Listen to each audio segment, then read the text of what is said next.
Good morning, good morning. We talked the whole night through. Good morning to you, Dumpster Reaveroos. Dumpster Reaveroo. It's kind of like a kangaroo.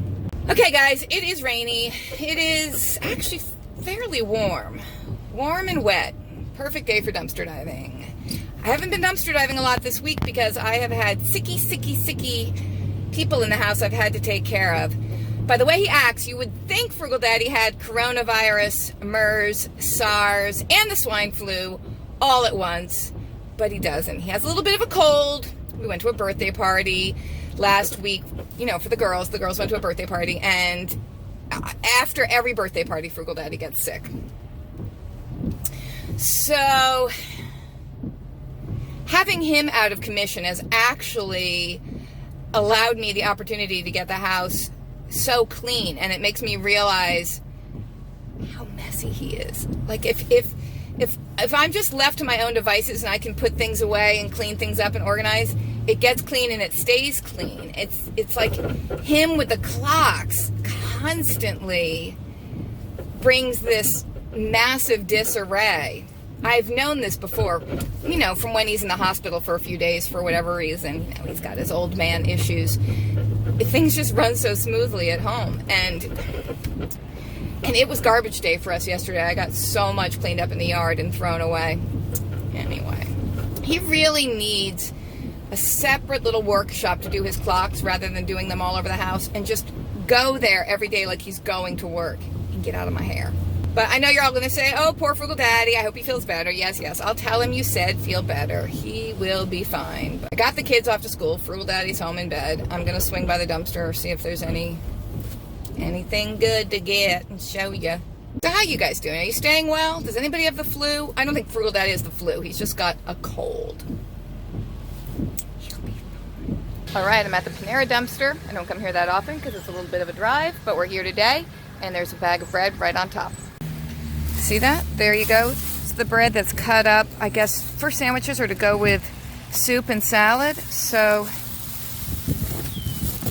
it's actually a lot heavier than I thought it would be. So I'm just going to grab this, and the outside of the bag is wet from the rain, but hopefully the bread inside is not wet. And they tend to double bag it, which is pretty cool. Okay, next I'm going to check the pet store dumpster. Doesn't look too promising. It smells like pet cages. All right, back there, is that a bag of dog food that actually has dog food in it? There is no way to get that without climbing in. And so I'm going to climb in. And I'm going to get totally wet. Not the easiest dumpster to get in and out of. Oh, it's an empty bag. I have been suckered in here for an empty bag. Crud. All right, climbing out now. Well, that was fun. Wet and dirty for nothing. But you never know. Here's why you don't want to be in a dumpster when the garbage truck comes, and you want to park your car right in front of the dumpster, so in case you climb in, you don't get stuck in there and then dumped into the back. Look at this. That's the Five Below dumpster that obviously I'm not going to be checking out this morning, as the garbage truck and I arrived at the same time, though I've never found anything in this dumpster, ever. Look at that. There you go. You're in the back of the truck. Wow. It's a different company than this dumpster. This is another pet store dumpster. I found stuff here a few times, but not much, and it usually just stinks of cleaned out animal cages. Once in a while there's pet food in here, but not too often. But since I was passing by, oh, there's the big bubble wrap that Daddy likes. I wonder if he'd care that it's all wet. He loves big bubble wrap. So he's gonna get rain fresh big bubble wrap. Anything in the back? No, it's a lot of boxes and packing material. Here's more bubble wrap. I'll get him more big bubble wrap. That's his treat today since he's feeling poorly. Look, there's a little bit of blue sky peeking through. Maybe this is going to clear up. And it stopped raining for the moment. All right, anything? Ugh, a lot of wet boxes. And open pasta. Not looking too great. Got some blind bags I could take home and open later, but I'm not seeing a lot of fabulous trash here.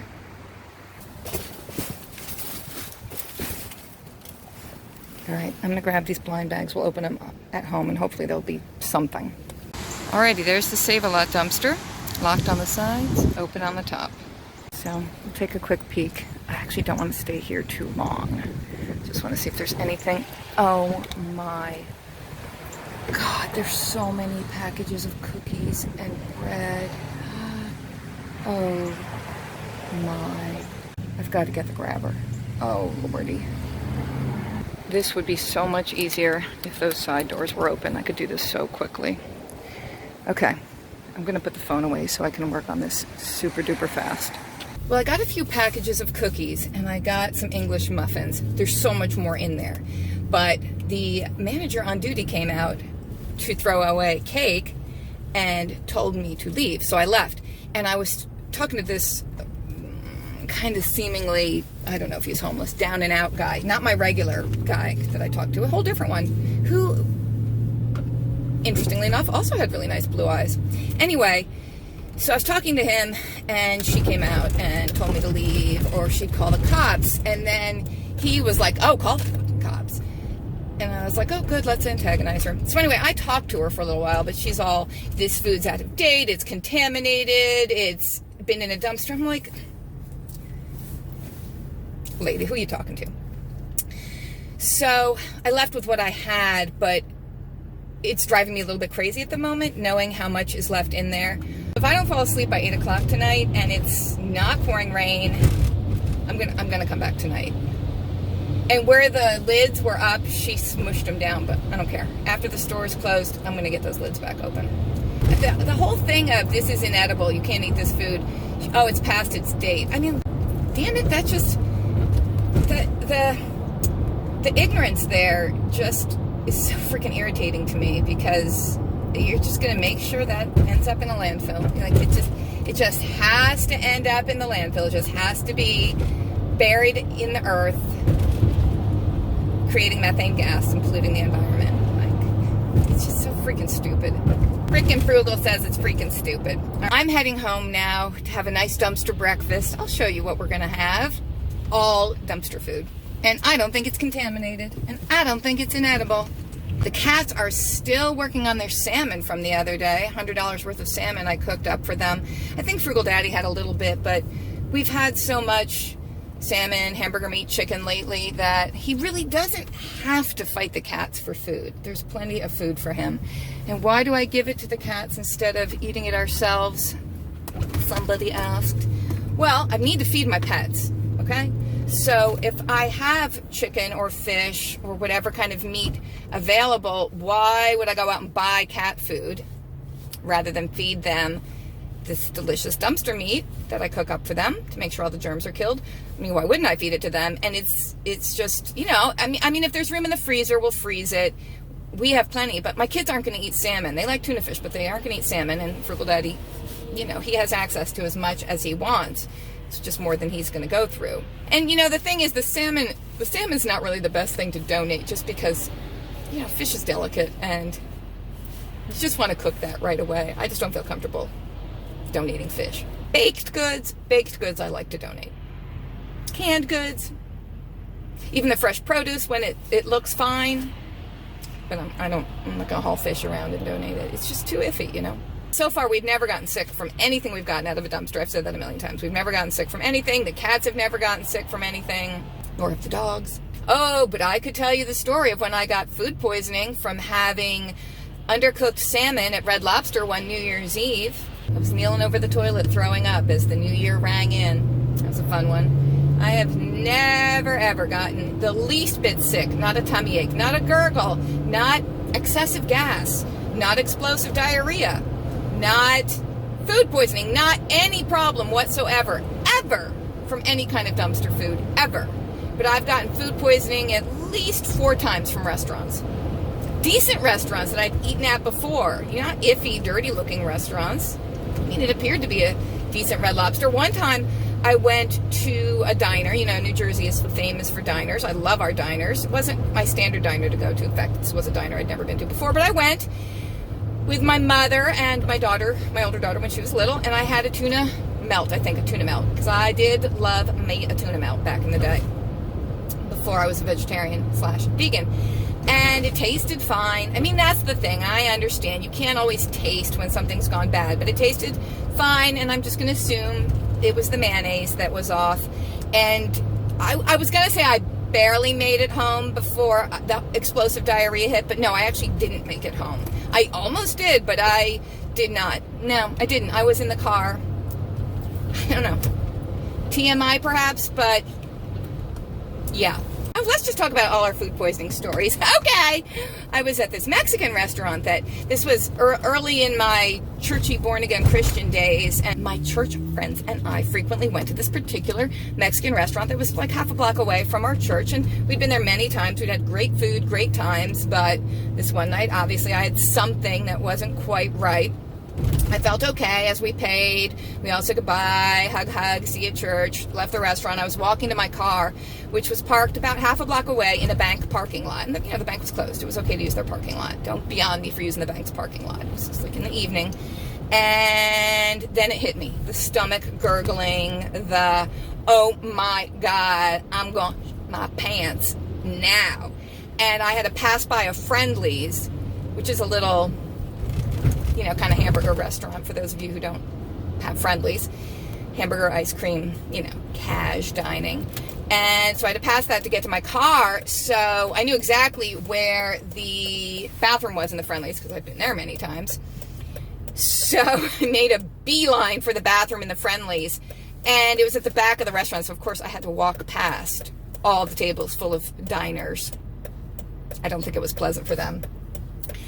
And we'll just say I exploded in the bathroom and left certain of my garments behind in the trash. And I know, wow, that is, sorry if it's too much information. I mean, if you can't appreciate a good poop/diarrhea/food poisoning story, then I just don't know what we mean to each other, people. But then, okay, another time I got food poisoning, this was when I was in seminary. And when you're in seminary, you have to do an internship in a church, like you're learning to be a minister, right? So I was doing my internship at this church with another seminarian, and every week a different parishioner would have us over to dinner. So this couple had us for dinner.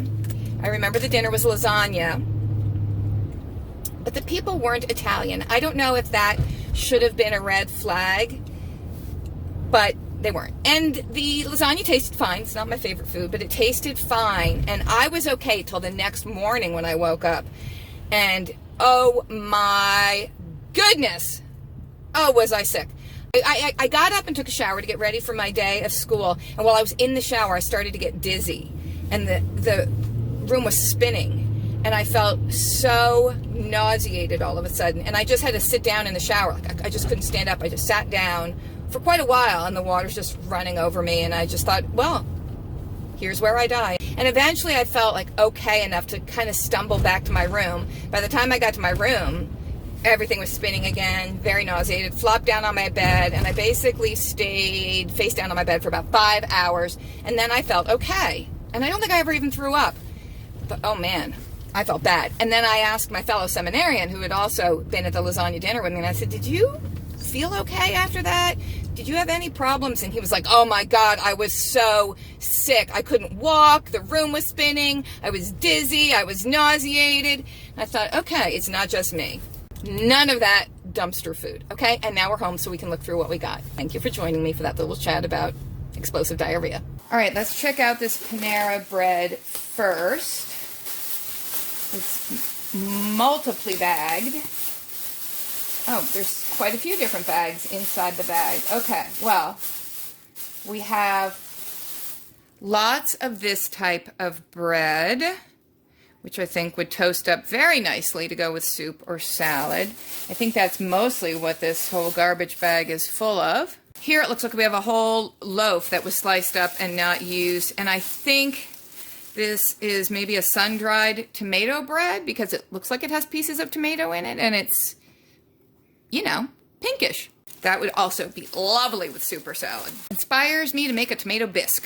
A few slices of some nice thick white bread. We've got some focaccia quarters. I think that has like a melted cheese on top. Asiago maybe. I don't know. I'm making stuff up. Here's some more white bread. It kind of looks like a white Italian bread. Maybe sourdough. I don't know. There we go. Let me move this out of the way. Here are our 2 Aldi blind bags. Now this one's already ripped open, which makes me think dumpster divers were there ahead of me and already looked through it. So yeah, I'm not seeing really anything here. No, just yuckiness and wetness all over my floor. Let's see if this one has anything worthwhile. Well, look at that. We have a gallon. This is cold too. This is like icy cold. It's got crap all over it, but we have a somewhat crushed gallon of 2% milk. I think it's leaking. Dated 2/17, which is way far away. So maybe we'll test this milk out, see if it's good, and we'll just pour it into another container, I think. Then we've got these 4 packages of cookies and 4 packages of English muffins. Now, what is interesting about the English muffins to me, remembering that the lady who came out told me that this food is past expiration, inedible, poisoned, can't be sold, can't be eaten.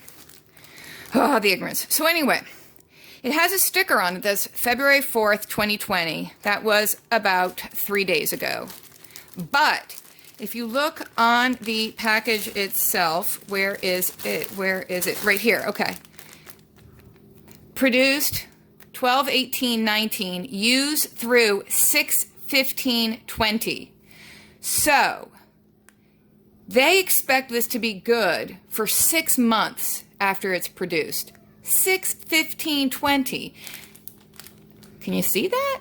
I don't know why the store puts February 4th on it. I guess they just have to, you know, rotate their merchandise. I mean, they're not going to keep the same English muffins on the shelves for 6 months. But obviously, according to the manufacturer, this is fine. It's edible. I mean, there's no mold on it. They're soft. They're not all hard and stale. And English muffins freeze beautifully, if you ask me. I'm so upset that I only got 4 of each because there was so much in there. But like I said, I'll try to go back if I manage to keep myself awake. As for my dumpster breakfast, I think I'll toast up a few slices of the sun-dried tomato bread. And on it, I will mush up some dumpster avocado and then sprinkle on my dumpster garlic salt, and I will drink my dumpster coffee with my dumpster almond milk. We get avocados all the time, so let's see who's good inside and who's not. Some brownness there around the pit.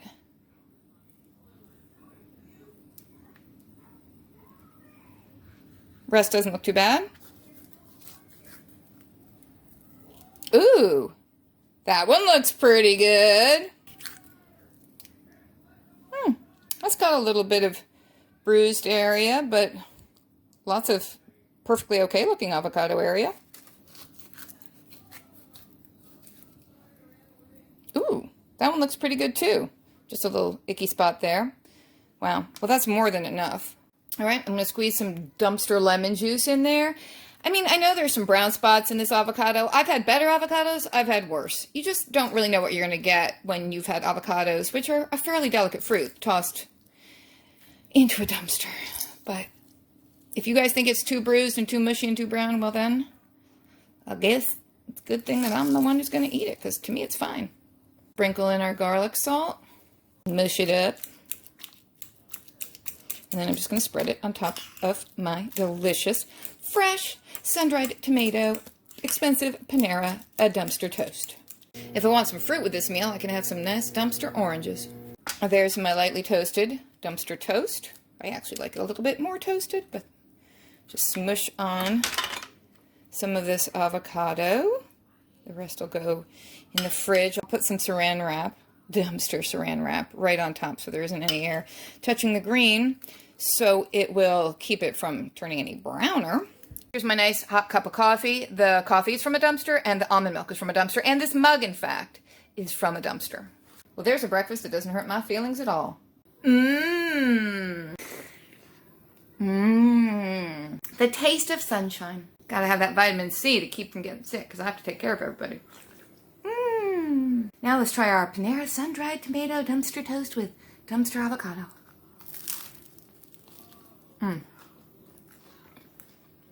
That's good. Better than I expected, actually. So thanks for watching, everybody. I'll tell Frugal Daddy you said feel better. Yes, I'll take care of him. I'm bringing him food and tea and ginger ale and cough medicine. I'm taking care of him. I'm no nurse, believe me, but I'm taking care of him. So thanks for riding along today. Have a great day, everybody. Until we dive again, you stay freaking fabulous, because I love you. Stay out of jail. Stay in that dumpster. Stay happy.